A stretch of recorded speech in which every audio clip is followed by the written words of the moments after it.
사도신경으로 우리의 신앙을 하나님 앞에 고백합니다. 전능하사 천지를 만드신 하나님 아버지를 내가 믿사오며 그 외아들 우리 주 예수 그리스도를 믿사오니 이는 성령으로 잉태하사 동정녀 마리아에게 나시고 본디오 빌라도에게 고난을 받으사 십자가에 못 박혀 죽으시고 장사한 지 사흘 만에 죽은 자 가운데서 다시 살아나시며 하늘에 오르사 전능하신 하나님 우편에 앉아 계시다가 저리로서 산 자와 죽은 자를 심판하러 오시리라.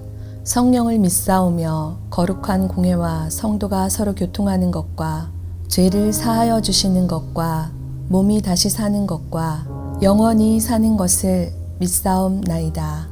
아멘.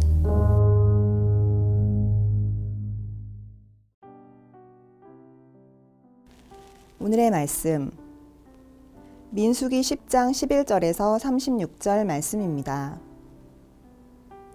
둘째 해 둘째 달 스무날에 구름이 증거의 성막에서 떠오르매 이스라엘 자손이 시내 광야에서 출발하여 자기 길을 가더니 바란 광야에 구름이 머무니라.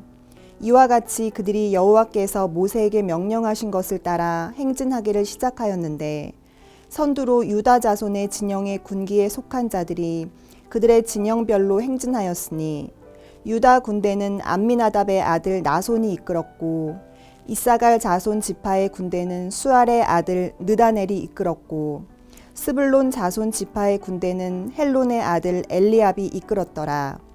이에 성막을 거두매 게르손 자손과 므라리 자손이 성막을 메고 출발하였으며 다음으로 르우벤 진영의 군기에 속한 자들이 그들의 진영별로 출발하였으니 르우벤의 군대는 스데울의 아들 엘리술이 이끌었고 스므온 자손 지파의 군대는 수리사떼의 아들 슬루미엘이 이끌었고 갓 자손 지파의 군대는 드우엘의 아들 엘리아삽이 이끌었더라.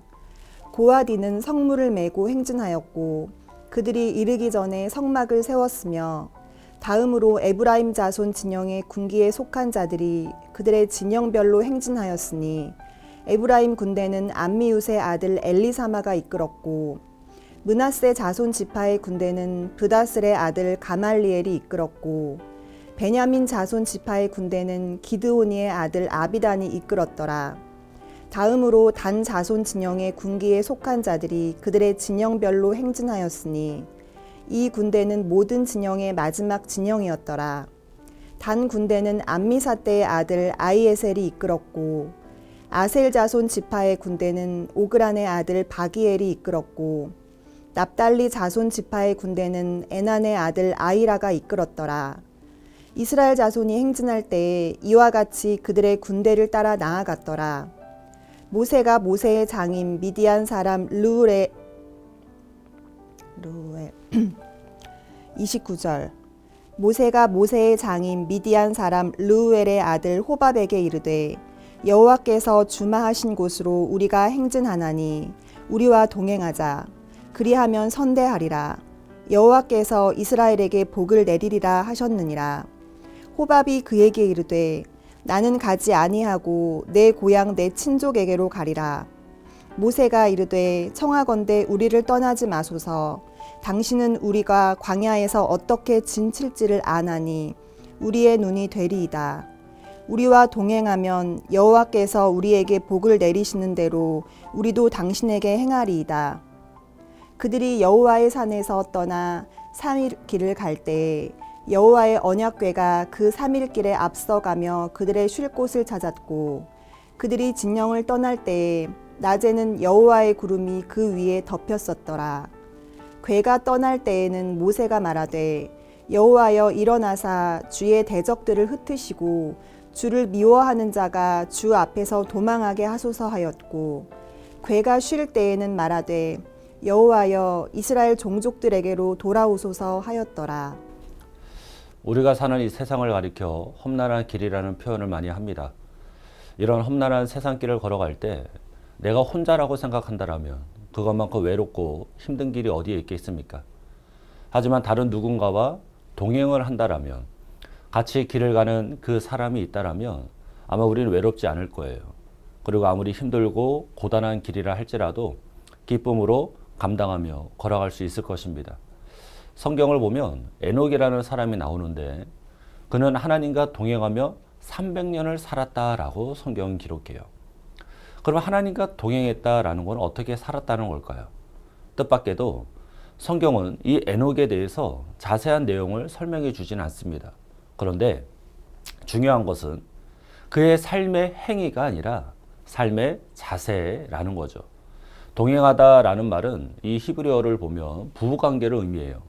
그러니까 부부는 때때로는 다투고 서로가 또 얄밉게 보여도 한평생 묵묵히 함께 걸어가는 사이 아니겠습니까? 그렇게 살아가는 것이 바로 동행이다라는 거예요. 그런데 요즘은 어떻습니까? 사랑해서 죽지 못해 사랑해서 결혼을 했다 할지라도 그런 아내와 그런 남편과 한평생 묵묵히 함께 걸어가는 일에 부담을 느끼는 그런 이상한 사람들도 많이 있어요. 하나님과도 마찬가지죠. 날 구원하시고 날 택하시고 자녀 삼아주신 그 하나님과 동행하는 삶이 얼마나 기쁩니까? 얼마나 감사합니까? 그런데 하나님과 동행하는 그 삶에 큰 부담을 느끼는 그런 이상한 성도들도 많이 있어요. 마치 하나님과 동행하려면 내가 큰 손해를 감수해야 될 것 같은 그런 생각을 하는 것이겠죠. 그러니 엄두조차 내지 못하고 혼자의 힘으로만 세상을 살아가려고 하는 그런 안타까운 성도들도 참 많이 있습니다.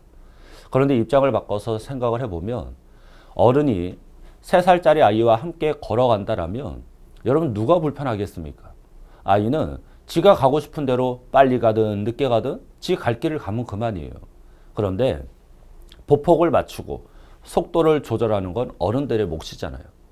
우리가 하나님과 동행할 때도 우리보다 훨씬 크고 위대하신 하나님이 더 손해보고 불편하지 않겠습니까? 죄 많고 어리석은 우리에게 보폭과 속도를 맞추기 위함인 것이죠. 그러니 하나님께서 나와 동행하신다라는 것은 내게는 더없이 큰 은혜임을 저와 여러분은 기억하며 살아야 될 줄로 믿습니다. 사랑하는 성도 여러분, 오늘 우리가 읽은 본문의 배경을 보면 이스라엘 백성들이 애굽에서 나왔어요. 그리고 3개월 되던 날에 이 시내 광야에서 멈추게 됩니다. 그리고 그곳에서 하나님의 지시대로 성막을 만드는 그 시간을 가져요. 그렇게 성막을 맞추고 만들고 진영을 갖추게 된 지 약 11개월 정도 되었을 때 비로소 하나님께서는 성막 위로 구름을 띄우시고 하나님께서 약속하신 그 가나안으로 출발을 하라라고 말씀을 하시죠. 그러니까 그렇게 출발을 알리는 신호가 뜨자 레위 자손들은 성막을 해체하고 하나님께서 말씀하신 대로 옮길 준비를 마칩니다. 그리고 드디어 출발을 하는데 무작정 출발을 한 것이 아니었어요. 우리 본문 33절 같이 한번 읽어볼게요. 33절입니다. 시작. 그들이 여호와의 산에서 떠나 3일 길을 갈 때 여호와의 언약궤가 그 3일 길 앞에 가며 그들의 쉴 곳을 찾았고. 아멘. 시내 광야에서 떠나 이제 광야로 나온 지 3일이 되었는데 그 3일 동안 하나님께서 이스라엘 백성들보다 앞서 가시며 이스라엘 백성들이 쉴 만한 곳을 찾으셨다라고 성경은 이야기하고 있어요. 성인 남자만 60만 명, 그리고 여자와 아이들 가축까지 걷는 그 길을 여러분 한번 상상을 해 보십시오. 그들이 3일 길을 걷는다라는 것은 결코 쉬운 일이 아니었을 거예요. 하지만 그들의 행렬 위에 여호와의 구름이 그들을 덮었어요. 그리고 앞에서는 여호와의 언약궤가 그들을 인도하고 있습니다. 이 모습이 얼마나 영광스럽고 또 얼마나 감격스러운 모습이겠습니까? 또 이스라엘 백성들은 광야가 어떤 곳인지 모르잖아요. 어느 방향으로 가야 되는지도 몰라요. 그들의 앞에 어떠한 장애물이 있는지도 모릅니다. 그런데 하나님의 언약궤가 그들보다 앞서서 그들을 인도하시고 그들의 가장 편안하게 쉴 수 있고 안전한 장소를 찾아주시고 광야의 여러 지형과 상황들을 하나님께서 친히 자세하게 살펴주시니 이스라엘 백성들은 아무런 걱정을 하지 않아도 되는 그러한 모습인 것이죠. 그러한 모습이 바로 하나님과 동행하는 모습이다라는 것을 여러분들이 꼭 기억하시길 축복합니다. 사랑하는 성도 여러분, 여러분이 이 세상을 살아가는 동안 하나님과 동행하며 살고 계십니까? 여러분보다 앞서가시는 하나님을 따라서 지금 잘 살고 계십니까? 성도의 특권이 무엇인지 아세요? 성도에게 주어진 최고의 선물이 여러분 무엇인지 아십니까? 하나님과의 동행임을 꼭 기억하고 믿으시길 주님의 이름으로 축복합니다. 이스라엘 백성들 한번 보십시오. 하나님께서 그들과 동행하시니 그 힘들고 위험한 광야를 지나 약속하신 축복의 땅 가나안에 들어갈 수 있지 않았습니까? 요단강이 그들을 막고 있어도 하나님의 언약궤가 먼저 들어가는 순간 요단강이 갈라지는 기적을 체험했어요. 큰 거인들이 살고 있는 가나안도 10명의 정탐꾼들은 자기들이 메뚜기 떼와 같다라며 도저히 정복할 수 없다라고 이야기했지만 하나님께서 앞서 가시니 그 가나안 땅을 정복할 수 있었잖아요. 또 여리고성은 어떻습니까? 하나님의 언약궤가 앞서서 그곳을 돌자 그 여리고성이 맥없이 무너지는 그런 놀라운 기적을 체험하게 되었어요.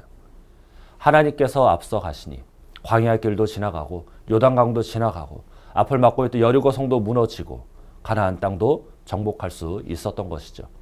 하나님께서 앞서 가시면 가지 못할 곳이 없고 넘지 못할 산이 없고 정복하지 못할 곳이 없다라는 것을 꼭 믿고 기억하시기를 주님의 이름으로 축복합니다. 사랑하는 성도 여러분, 올 한 해 여러분 어떻게 살아가시겠습니까? 하나님을 앞세워 뒤따라 가시겠습니까? 아니면 여러분이 앞장서서 걸어가시겠습니까? 인생은 모험이라고 말하면서 여러분이 앞서 가셔도 돼요.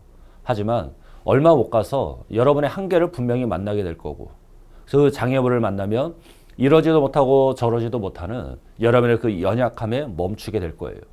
하지만 앞서 가시는 하나님을 따라가면 어떠한 장애물을 만나도 그 장애물을 뚫고 앞으로 나아가게 될 줄로 믿습니다. 여러분에게 참된 쉼과 안식처를 제공하시고 여러분에게 좋은 꼴을 먹이시는 여호와 하나님을 믿고 의지하고 따라가십시오. 그러면 여러분은 반드시 승리하는 인생이 될 줄로 믿습니다. 이런 은혜를 누리는 귀한 한 달 되시기를 주님의 이름으로 축원합니다. 기도하겠습니다. 사랑의 하나님 참으로 감사합니다.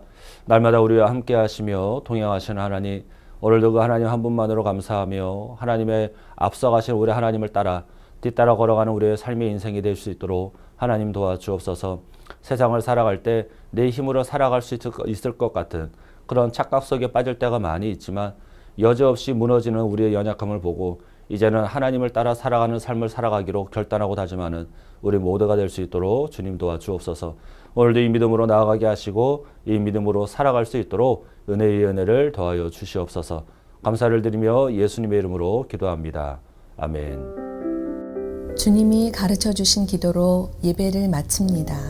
하늘에 계신 우리 아버지여, 이름이 거룩히 여김을 받으시오며 나라가 임하시오며 뜻이 하늘에서 이루어진 것 같이 땅에서도 이루어지이다.